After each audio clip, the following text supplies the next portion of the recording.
Allez, on y va. Je vous propose maintenant de corriger l'interrogation de cours 21. Dans la première partie, on s'intéresse ici à la microscopie électronique. Donc on vous parle d'un canon ici d'un microscope électronique. On envisage un faisceau d'électrons extrait d'une cathode, accéléré par une anode avec une différence de potentiel, c'est-à-dire une tension notée U. Cette tension U apparaît ici sur le schéma. La flèche de la tension pointe vers A. Il s'agit donc ici de la tension, on va ici réexprimer U comme étant la différence de potentiel entre l'anode et la cathode. On vérifie bien, U égale VA moins VO, V étant le potentiel électrique. Alors, en effet, là vous avez l'anode. L'anode est portée au potentiel électrique VA.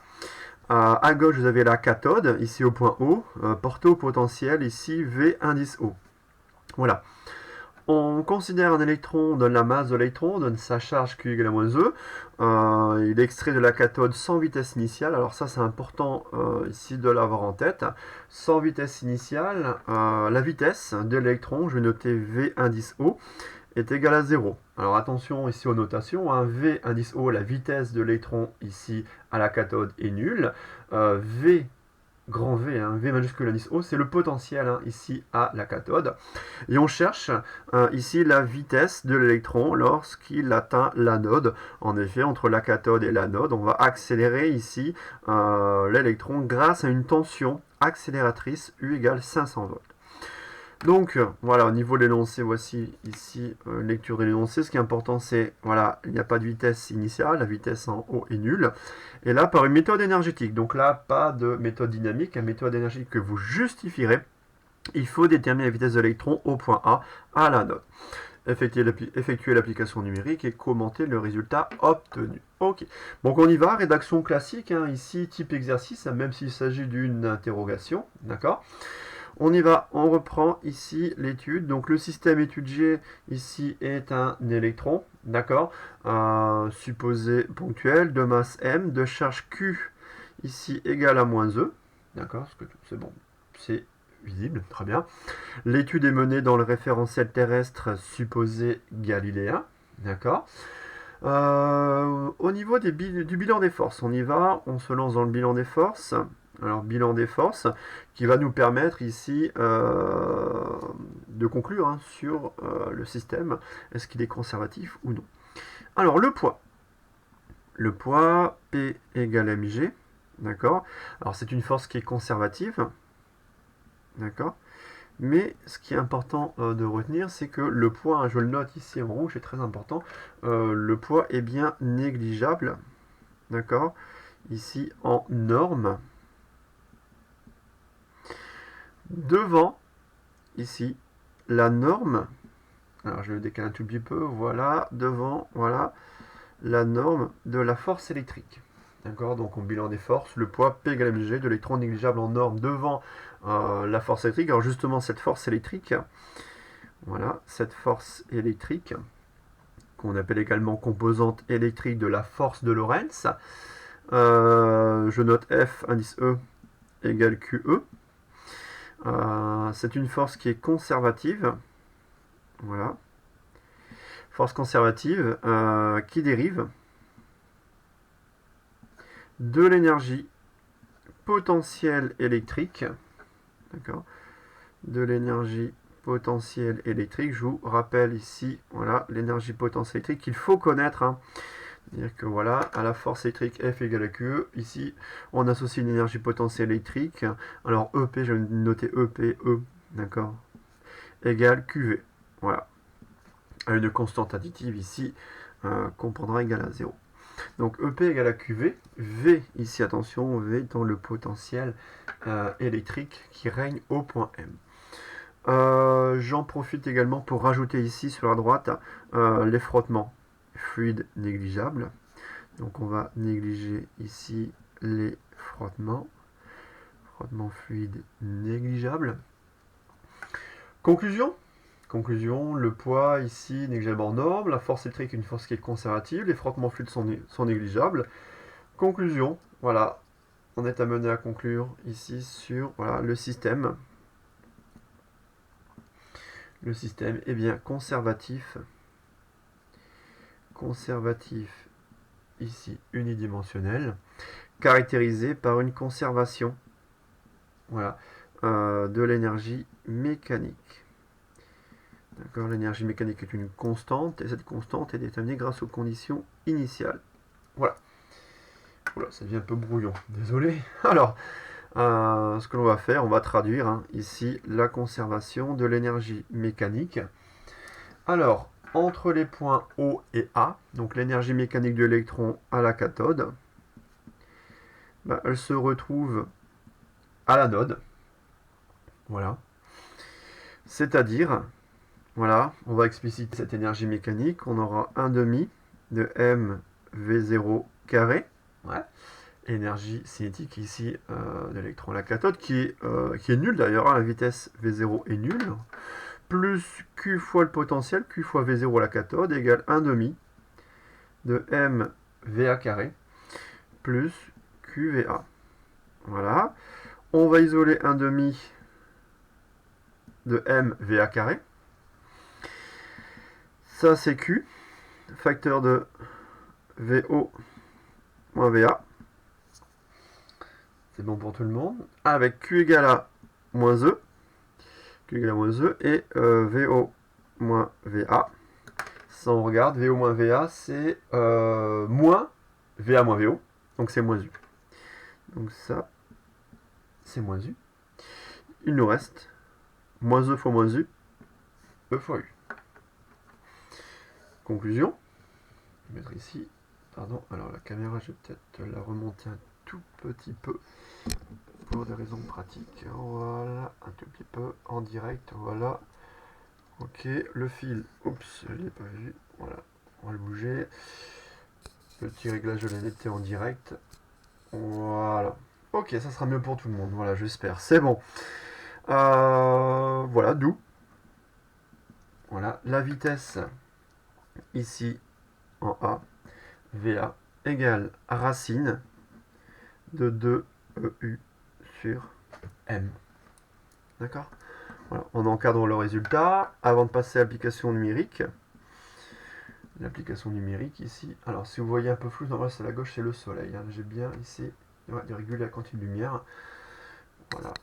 Alors, l'application numérique, ici, la vitesse à l'anode va nous donner 1,3 fois 10 puissance 7 mètres par seconde. Voilà, donc on est bien, voilà, on est inférieur à C sur 10. Bon, même si on en est relativement proche. Donc là, voilà, on peut adopter un traitement, on va dire, classique. D'accord, pas forcément relativiste. Donc ce critère ici n'est pas strict, d'accord, n'est pas, voilà. Bon, voilà pour la première question, ici sur la vitesse de l'électron, ici lorsqu'il est accéléré par une tension de 500 volts. D'accord, l'électron ayant une vitesse initiale nulle à la cathode. Bon. Question suivante, je vous demande la longueur d'onde ici des électrons. D'accord, ainsi accélérés. Alors là, vous voyez, on parle longueur d'onde des électrons ainsi accélérés. Ça fait appel à quelque chose que l'on a vu en mécanique quantique. Rappelez-vous, c'est l'aspect ondulatoire ici de la matière. Voilà, aspect ondulatoire de la matière. Tel que, rappelez-vous, ici, lambda dB. Voilà, lambda dB égale H sur P, où H la constante de Planck. D'accord, donc je vais utiliser, voilà, petite mise au point légère. Donc lambda dB égale H sur P. D'accord. Ça, je peux continuer, ça fait H sur MV. Alors V, c'est la vitesse de l'électron ici à l'anode. D'accord. On effectue l'application numérique, ça permet ici de se rappeler les valeurs de H. Donc permettre de rappeler la valeur de H. H est au numérateur, en constante de Planck, je vous rappelle. On va prendre ici 6,64, 10 puissance moins 34. L'unité, on va la rappeler également, joule seconde.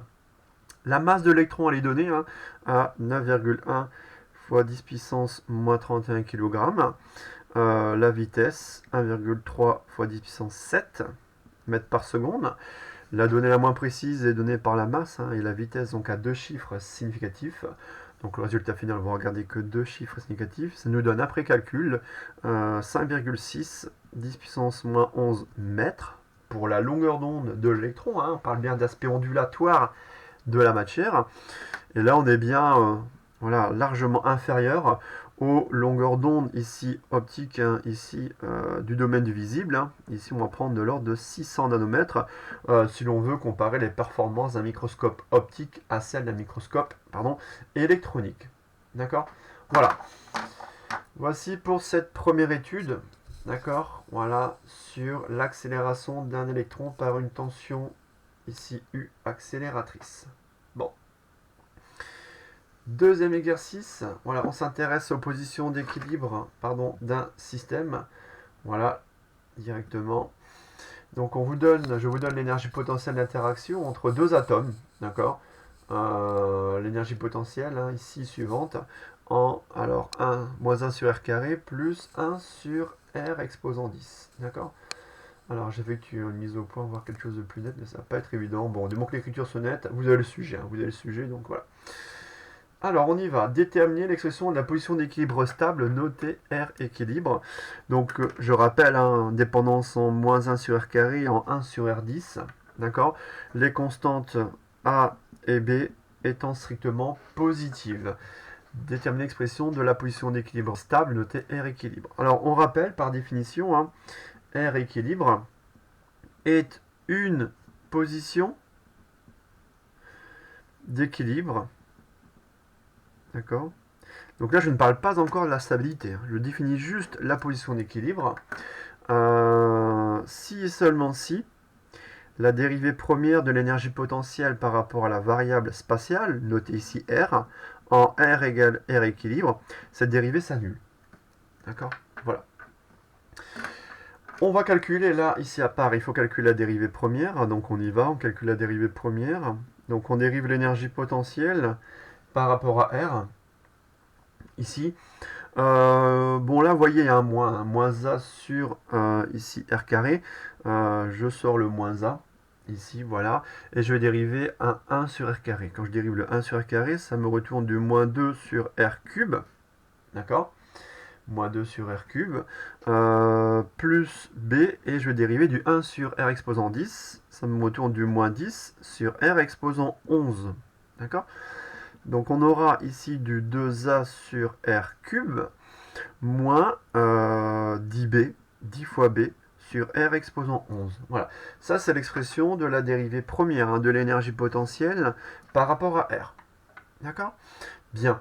Maintenant, ce qu'il faut, c'est déterminer R équilibre. Hein. R équilibre est solution de cette équation.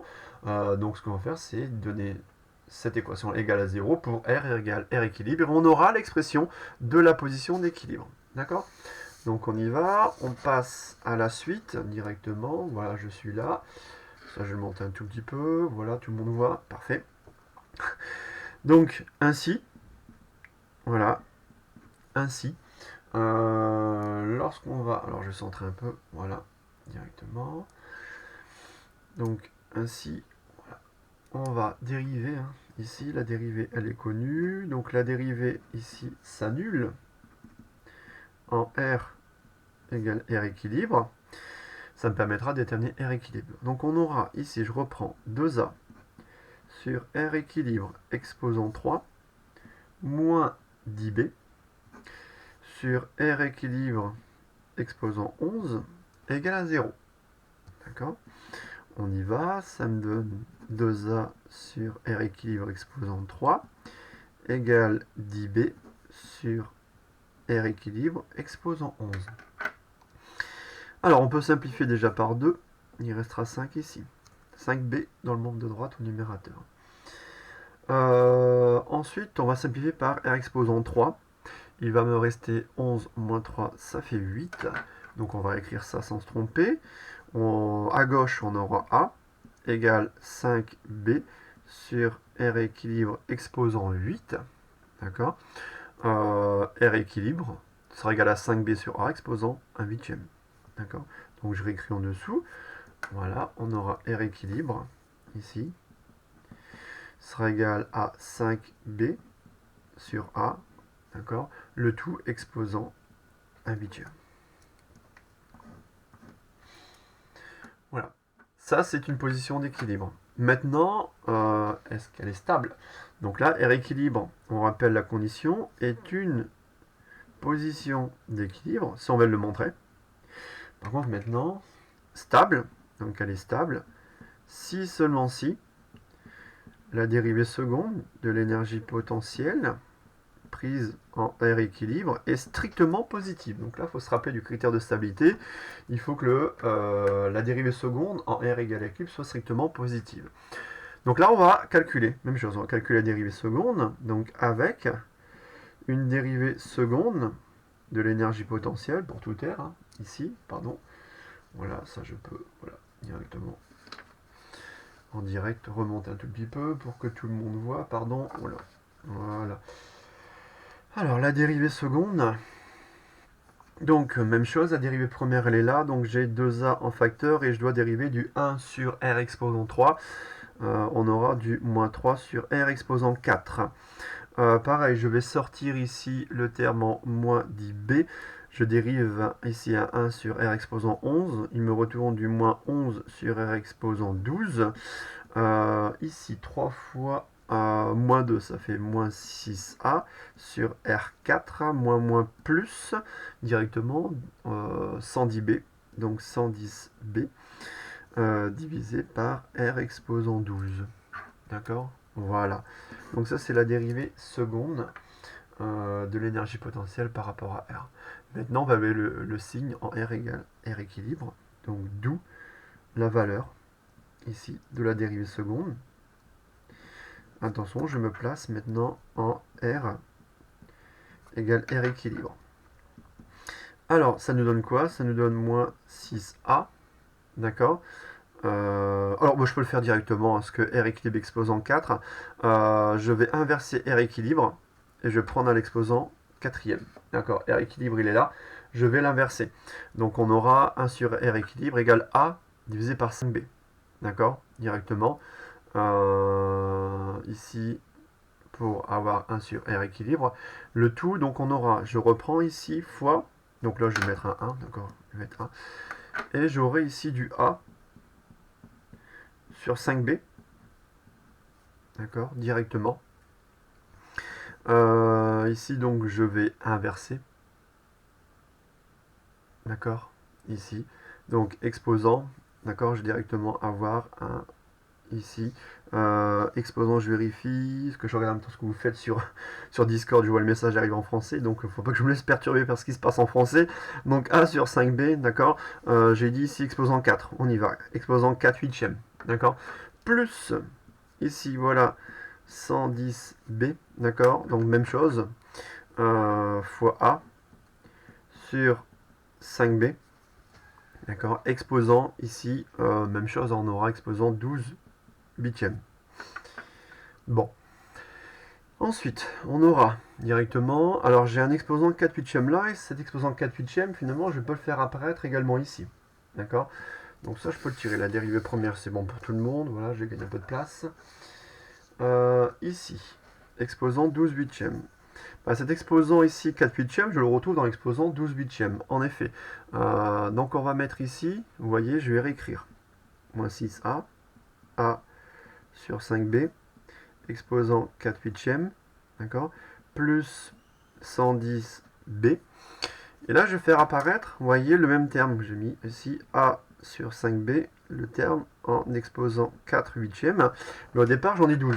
J'ai 12 huitièmes. Donc, je n'oublie pas de multiplier par A sur 5B, ici, exposant 8 plus 4, 12. 8 huitièmes. Alors ça, c'est bien, ça fera un exposant unitaire. Ensuite, ce que l'on peut faire, c'est factoriser par ce terme commun. Le terme commun en A sur 5B exposant 4 huitièmes. Donc je mets en facteur A sur 5B, ici exposant, ici 4 huitièmes. Voilà. Facteur de quoi? Alors, facteur, j'en ai combien? J'ai moins 6A, ici, moins 6A, plus 110B, d'accord, j'ai 110B, fois, ici, A sur 5B, exposant 1. D'accord, donc je peux ici simplifier par B. Donc on aura A sur 5B, exposant 4 huitièmes. facteur de moins 6a, plus, ici, alors j'aurai 110 divisé par 5, fois a. Ça va nous donner directement donc 110 divisé par 5, un petit temps de réflexion, 20, 21, 22, donc ça fera 22a. Donc ça nous donne ici 22.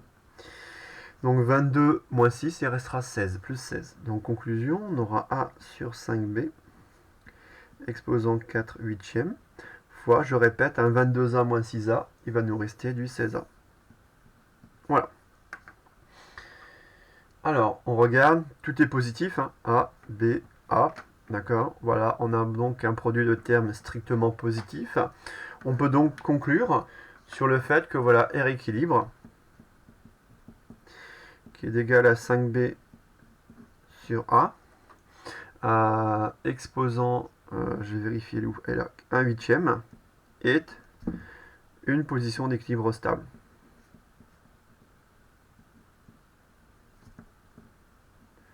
Voilà, c'est une position d'équilibre stable. Bon. Voilà, des calculs voilà, un peu plus complexes, un peu plus longs que ce qu'on a fait en cours. Mais bon, il faut le savoir les mener. On termine par de l'optique géométrique. Allez, de l'optique géométrique ici, des constructions pour terminer, deux constructions. On y va, c'est parti. La première, donc on a un axe delta, un système optique centré, une lentille mince qui est convergente, un bord mince de centre optique haut. On rappelle les conventions d'orientation. Et là, faites attention, vous avez un objet AB en pointillé, donc l'objet ici est virtuel. Donc on va tracer, on va prendre les trois rayons lumineux hein, pour réviser. On va prendre un rayon lumineux incident, parallèle à l'axe optique, comme ceci en trait plein, d'accord, provenant du point objet virtuel B. Donc je mets les flèches, je mets bien les pointillés ici, hein, d'accord. Le point objet B est un point objet virtuel. Et vous savez que tout rayon lumineux incident, parallèle à l'axe optique, émerge en passant par le foyer principal, l'image F'. Voilà, je flèche les rayons, premier rayon lumineux. Le second rayon lumineux, on y va. Le rayon lumineux passant par le centre optique, donc issu du point B, passant par le centre optique, là on peut le laisser en trait plein, hein. Voilà, il n'y a pas de problème. Tac. Voilà, et là j'ai déjà une intersection. Hein. Mon intersection ici, elle est nette, elle est franche. Il s'agit bien de l'intersection des rayons lumineux émergents. Donc là, on aura B', image de B. Pour m'en convaincre, je peux également tracer le rayon lumineux hein, issu du foyer principal objet, passant par B, en trait plein ici, en pointillé là, tac, tac, tac, je flèche. Lui, il émerge comment? Il émerge parallèlement à l'axe optique, je vérifie. Ah, c'est pas mal, hein. C'est pas mal. Ici, voici le troisième rayon lumineux. Votre image est bien l'intersection des rayons lumineux émergents de la lentille. Donc ici, on a B', image de B. Je rappelle, dans les conditions de Gauss, la lentille mince est approximativement stigmatique. Hein, l'image d'un point est un point. Et aplanétique, c'est-à-dire que A', ici, est à l'aplomb de B'. On a A'B', image de AB, qui est un objet ici, je ne l'ai pas noté d'ailleurs, objet qui est virtuel. D'accord. Donc conclusion, ici on a une image A', B', ah j'aurais pas dû mettre du vert, ça passe mal à la caméra, bon. Je reste en noir, image A', B' qui est réelle, d'accord. Elle est droite, et elle est rétrécie par rapport à l'objet AB, d'accord, voilà. Première construction, bon, petite révision d'optique géométrique. Allez, une dernière pour terminer ces exos que je vous ai demandé de préparer. Avec ici une lentille mince qui est divergente. Donc l'axe optique delta, on replace les conventions d'orientation. Oui, la lentille, elle, est bien divergente. Un bord épais, on le voit ici. Hein. Centre optique haut, et on le voit également par les foyers. Foyer principal image est en amont, foyer principal objet est en aval. Et là, vous avez AB, un objet ici qui est bien réel, situé en avant de la lentille mince divergente. On y va, on recommence, on va prendre un rayon lumineux incident parallèle à l'axe optique. Là, ce rayon va émerger ici en passant par le foyer principal image F', qui est avant, en amont, la divergente. Donc voilà, voici le cheminement de ce rayon lumineux. Je vais prendre ensuite le rayon lumineux ici, on va prendre comme vous voulez, hein, le deuxième passant par F, allons-y. Donc il passe Donc tout rayon lumineux, hein, issu du point B, passant par le foyer principal objet F, émerge parallèlement à l'axe optique. Donc on y va parallèlement à l'axe optique, ça va donner ceci, la direction de l'émergent correspondant. L'intersection, voilà, elle est au prolongement des rayons émergents. Là, on a directement, hein, vous voyez ici l'intersection qui se confirme, hein, si je prends le rayon issu de B passant par O, issu de B passant par O, là on le voit, hein, c'est pas mal du tout. Voilà, troisième rayon lumineux que je flèche, 1, 2, 3. Et on a ici une intersection du prolongement des rayons émergents. Donc là on a B' image de B, à l'aplomb ici on aura A', d'accord. Et voilà, là par contre on aura une image qui est virtuelle, donc en pointillé, ça se voit peut-être pas sur la caméra. A', prime étant pointillé. Conclusion pour terminer, image A', B', virtuelle, à l'intersection du prolongement des rayons lumineux émergents. Elle est droite, et elle est rétrécie. Voilà, voilà pour ici ces petits exos, d'accord, d'optique, et de mécanique. Voilà, c'est bon pour moi. À bientôt.